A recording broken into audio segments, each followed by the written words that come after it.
नमस्कार, मैं हूं राघवेंद्र द्विवेदी और आप देख रहे हैं भारत एक्सप्रेस पर हमारा खास चुनावी कार्यक्रम इलेक्शन एक्सप्रेस। मैं जबलपुर में हूं और जबलपुर में जिस लोकेशन पर हूं ये ऐसी जगह है जहां आमद बहुत होती है लोगों की। शाम को अक्सर लोग घूमने आते हैं। ये बड़ा सा पार्क है, मेरे पीछे भंवरताल गार्डन है और सुबह भी यहाँ बहुत सारे तमाम लोग आते हैं जिनसे मेरी बातचीत हो रही थी। सुबह के शो के बाद मैंने उनसे मुलाकात की और उन सब की एक चिंता थी कि चुनाव को लेकर किस तरह वो एक अच्छे उम्मीदवार को चुने। पिछला जो अनुभव रहा उस पर भी उन्होंने बात की कि नेता किस तरह चुनाव जीतने के बाद वापस जनता के बीच नहीं आते। ये लगभग एक ऐसी चिंता थी जो ज़्यादातर लोगों ने बयान की। दूसरी बात, उनके सामने एक चिंता ये भी थी कि अब अगर वो इसको चुने, जो भी उम्मीदवार हो जिसको वोट दें वो जनता के बीच आए और यहाँ पर जो समस्याएं हैं जबलपुर की उन पर ध्यान दे। बहुत सारे स्थानीय लोग हमारे साथ हैं, राजनीतिक समर्थक भी हैं। एक एक करके हम सबसे रूबरू कराएंगे आपको और बातचीत करेंगे। क्या देखते हैं आप इस शहर में जो समस्याएं हैं? और पहले वाले जो कार्यक्रम में बात निकल कर आई थी कि जितना विकास होना चाहिए इंदौर भोपाल की तर्ज पर उतना विकास नेताओं ने कराया नहीं।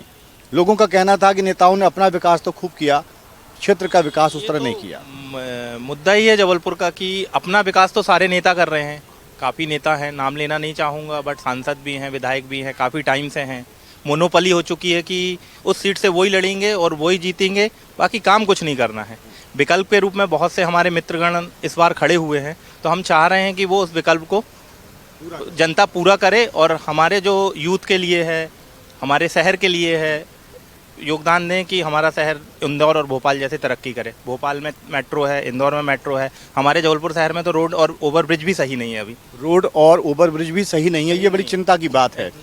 मैं विकास पर ही बात करूंगा फिलहाल, उसके बाद मैं आपसे जानूंगा कि आप कांग्रेस या बीजेपी किधर झुकाव है आपका। लेकिन ना तो मेरा कांग्रेस के ऊपर झुकाव है ना भाजपा की ओर। हम एक नए प्रत्याशी चुनना चाहते हैं जो कि हमारे ये गतिविधियां जो है जबलपुर की बिगड़ी हुई हैं कि वो सुधार कर सकें। नए प्रत्याशी विकल्प के तौर पर आप जनता के सामने ऑप्शन दे रहे हैं। हाँ, मैं विकल्प के तौर पर एक पश्चिम विधानसभा से इंडियन पीपल्स आम अधिकार पार्टी जो है उसको सपोर्ट करूँगा। उसको सपोर्ट करेंगे। भाई साहब भी हैं हमारे सामने, आप प्रत्याशी भी हैं यहाँ। और जब कांग्रेस और बीजेपी की लड़ाई हो, मुकाबले में दो बड़ी पार्टियां हों, ऐसे में आप अपनी भूमिका क्या देखते हैं? देखिए, बड़ा प्रत्याशी कुछ नहीं होता है। जनता ने इनको बड़ा बनाया, ये बड़े प्रत्याशी नहीं हैं। जनता ने इनको लगातार 10 वर्षों से समय दिया है। जो हमारे मौजूदा विधायक हैं, ये विधायक हैं और इनके पहले पूर्वज विधायक हुआ करते थे। जनता ने इन्हें बहुत समय दिया है और जनता, आज पश्चिम की जनता समझ चुकी है कि हमारे सिर्फ समय देने से हमको परिणाम में उसके बदले में क्या मिला है। और आज यदि हम बात भाजपा की करें तो भाजपा के पास तो पश्चिम में चेहरा ही नहीं है। आज जो लोकल के नेता थे, आज 4-4, 5-6 एक सीट पर लड़ने के लिए 15 नेता टिकट मांग रहे हैं। तो जिस पार्टी के पास में जो अपनी पार्टी के लोगों को नहीं संभाल पा रही है, उनको ये नहीं पता कि 15 लोग रेस में दौड़ रहे हैं। जब संगठन एक अपने 15 लोगों को नहीं संभाल पा रही है, एक व्यक्ति को लेकर नहीं आ पाए, मजबूरन उनको एक अपने यहाँ के टीआई को, जो उनके टीआई हुआ करते थे सांसद महोदय, उसको एक ऐसा ही नहीं, एक सिपाही की बना के और एक विधायक का चुनाव लड़ाना पड़ रहा है। तो बहुत दुखद है, ये दुखद है। मैं आपसे आगे भी चर्चा जारी रखूँगा। चुनाव चल रहा है और आप लोग युवा वोटर हैं, स्टूडेंट होंगे, पढ़ रहे होंगे।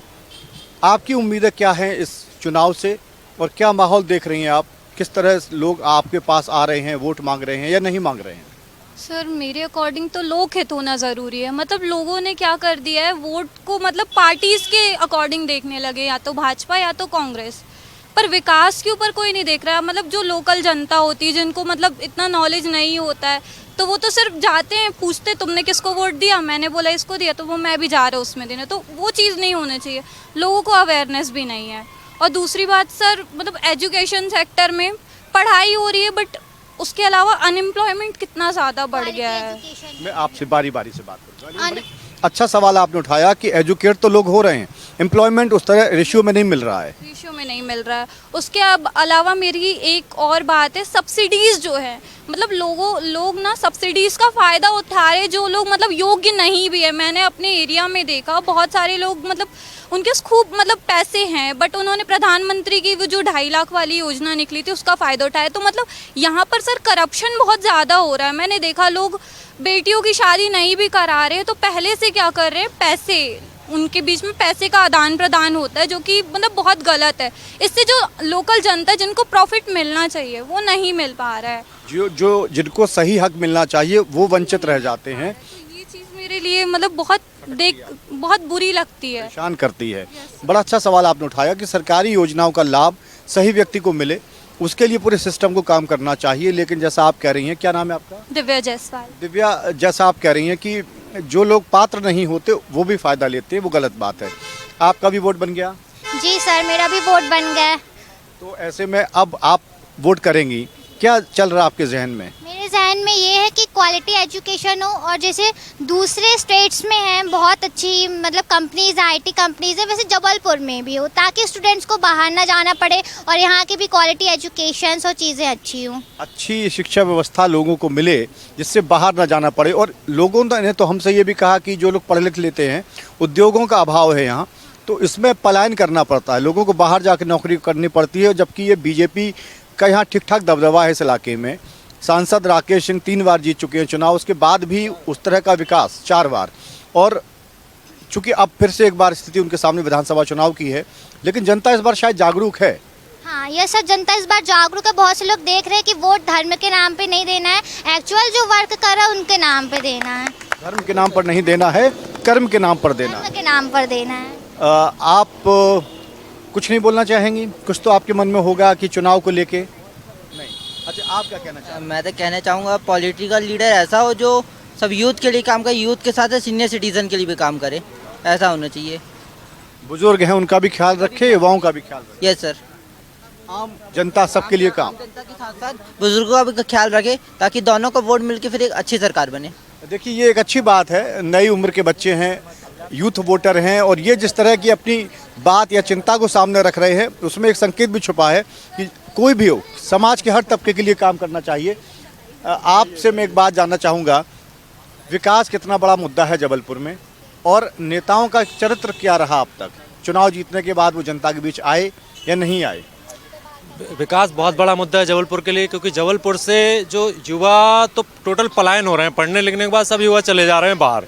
यहाँ की सीनियर पॉपुलेशन बढ़ती जा रही, युवा बेरोजगारी के अभाव में सब बाहर जाते जा रहे हैं, क्योंकि उद्योग रोजगार ज़्यादा अच्छा है नहीं, यहाँ पे डेवलपमेंट उतना हुआ नहीं। और नेताओं का ऐसा है कि नेताओं तो चुनाव जीत गए, अगर आपको काम है तो आप जाओ, तो 2-3 बार में अगर मुलाकात हो गई तो हो गई, नहीं तो वो आपसे कांटेक्ट नहीं करेंगे, आपको ही 10-15 बार में कांटेक्ट करना पड़ेगा, और काम होने की कोई गारंटी नहीं। मतलब बार बार विधायक जी के दरवाजे पर जाना होगा आपको, क्योंकि गरज आपकी है, और उस काम की भी कोई गारंटी नहीं। गारंटी बिल्कुल नहीं। हो सकता है वो भी डांट के वहाँ उनका कोई चेला ही भगा दे कि हाँ तुम तो रोज रोज आ जाते हो। लेकिन जब आपके पास वो 5 साल बाद आते हैं वोट मांगने, तब वोट मांगने हाथ जोड़ के वोट मांगते हैं। हाथ जोड़ के आते, तब आप शिकायत करते हैं? तब वो शिकायत, अगर शिकायत वाली कहीं बात रहती है तो उनका जुलूस आगे बढ़ जाता है, उस बात को नज़रअंदाज करके वो नेता लोग आगे बढ़ जाते हैं। हमेशा ऐसा होता है। वो सियासत का यही दुर्भाग्य है।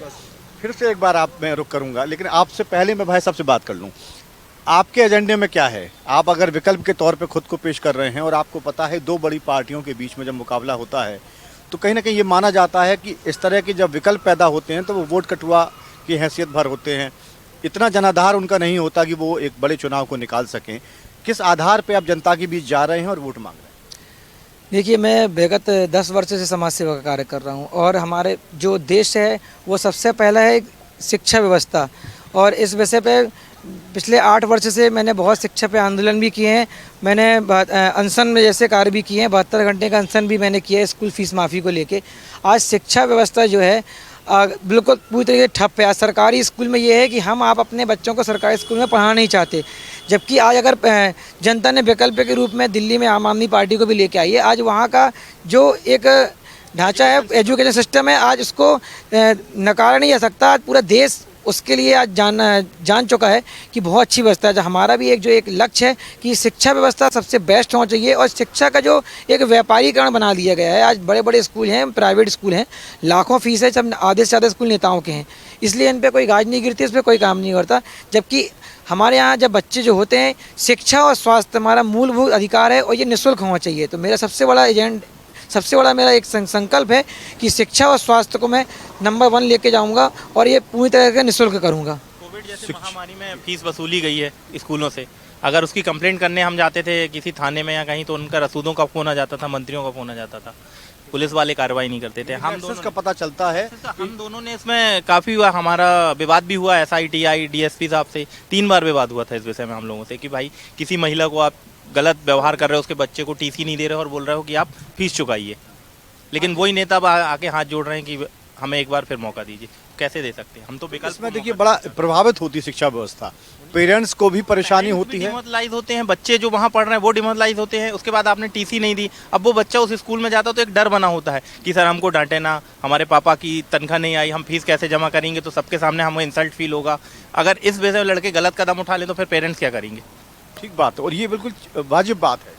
यस सर, ये चीज़ तो मैंने देखी है। जिन बच्चों की स्कूल में फ़ीस पेड नहीं होती तो उनको टीचर्स भी अलग तरीके से टारगेट करते हैं। मतलब पढ़ाते पढ़ाते मतलब कोई उस चीज़ की लाइन आई तो उस बच्चे को मतलब टारगेट करके ताना दिया जाता है। ये चीज़ मतलब सारे बच्चों को एहसास कराया जाता है कि उस मानसिक दबाव में कम से कम बच्चा आए और अपने पेरेंट्स से कह के फीस चुकता करवाए। जी, और ये चीज़ मतलब बच्चों को अंदर से खा जाती है। मतलब बच्चा बहुत तनाव महसूस करता है उस चीज़। मैं अभी एक ब्रेक के लिए रुकूंगा, लेकिन आप लोग मेरे साथ रहिए। बहुत ही वाजिब सवाल यहाँ से निकल गए। हालांकि देखिए बहुत बड़ी क्राउड यहाँ नहीं है, ज़्यादा लोग नहीं है, लेकिन कम लोग हैं। इसके बावजूद लोगों ने असल मुद्दों पर बात करना मुनासिब समझा और ये बड़ी अच्छी बात है किसी भी कार्यक्रम के लिए कि आखिर उन समस्याओं का समाधान कैसे हो, इस पर भी एक विजन सामने आना चाहिए। वक्त एक बहुत छोटे से ब्रेक का, आप लोग कहीं मत जाइए, बने रहिए हमारे साथ, बहुत जल्द लौटता हूँ।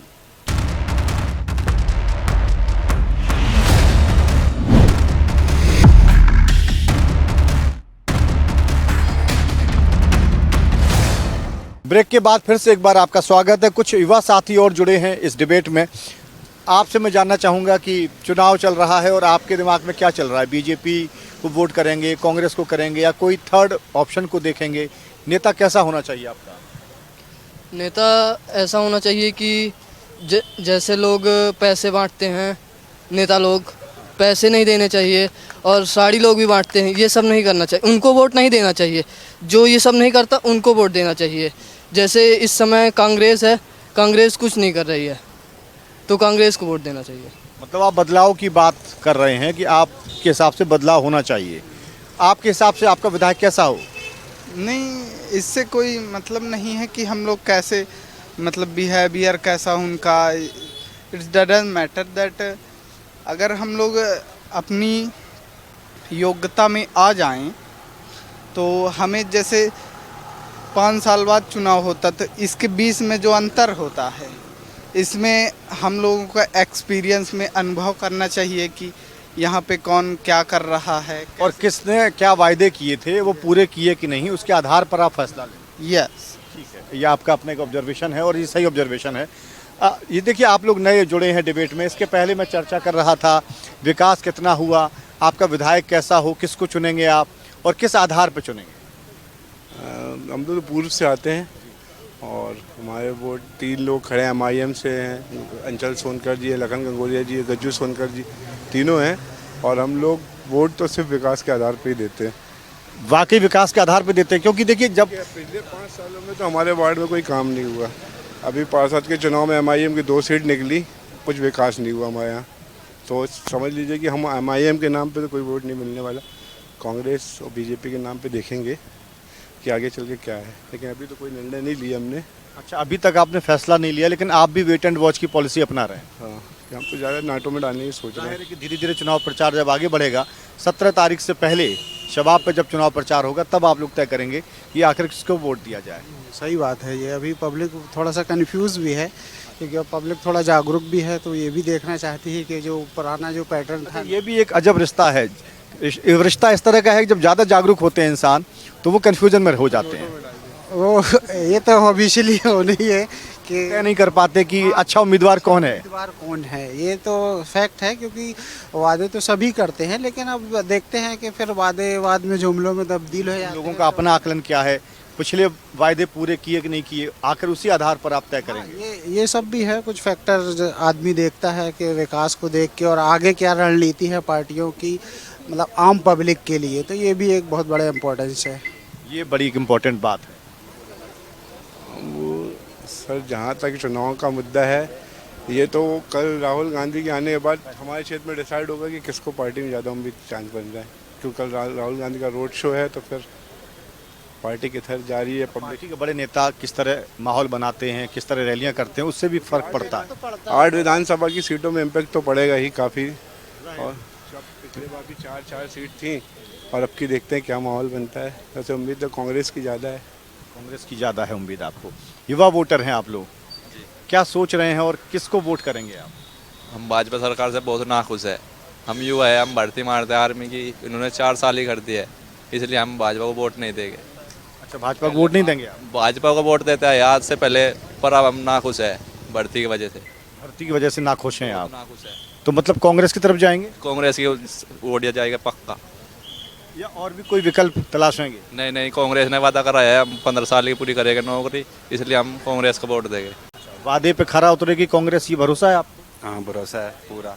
बोला है उन्होंने कॉल पेंशन बोला उन्होंने 15 साल तक अग्निवीर को हटाएंगे, इसीलिए हाँ अग्निवीर की बात 4 करेंगे। साल तो जी मेहनत करने को लग जाते हैं, और ये 4 साल की नौकरी दे रहे हैं, तो क्या फायदा है सरकार का देश में। जी, अभी जैसे कांग्रेस का कहना है कि जो पुरानी पेंशन बहाली को लेकर, तो हमारे ज़िले में काफ़ी जो है स्टेट गवर्नमेंट के कर्मचारी हैं, कुछ हमारे फ्रेंड्स हैं, तो ये भी एक बहुत बड़ा एक कांग्रेस के लिए सपोर्टिव होगा कि जो पुरानी पेंशन वो लागू करने का बोल रहे हैं कि जैसे भी सरकार बनेगी तो करेंगे। तो ये इसमें भी पब्लिक थोड़ा सा जो गवर्नमेंट सेक्टर के हैं वो कांग्रेस की तरफ जा रहे हैं। उस सेक्टर के खास तबका जो है एक तरह का वो उधर जा रहा है। आप लोग रहिए हमारे साथ। महिला सुरक्षा की बात होती है, लाडली बहना योजना की बात होती है, सरकार 1000 रुपये, फिर 1250, अब 3000 रुपये देने की बात कर रही है। इस योजना को आप लोग कैसे देखते हैं, क्योंकि नई सोच के आप लोग हैं? मैं इस योजना को ऐसे देखती हूँ कि जो आज की महिलाएं हैं वो थोड़ी थोड़ी से रुपयों को लेकर भाग रही है, उन्हें लग रहा है कि बहुत कुछ मिल रहा है उन्हें 1000 में, बट ऐसा नहीं है। वो नहीं देख रही हैं कि टमाटर के दाम कहाँ पहुँच गए थे, आपकी बाकी चीज़ें कितनी महंगी हो रही थी, और उनको कितनी मतलब फेस करना पड़ रही है प्रॉब्लम। ईजीली आपको पैसे नहीं मिल रहे हैं।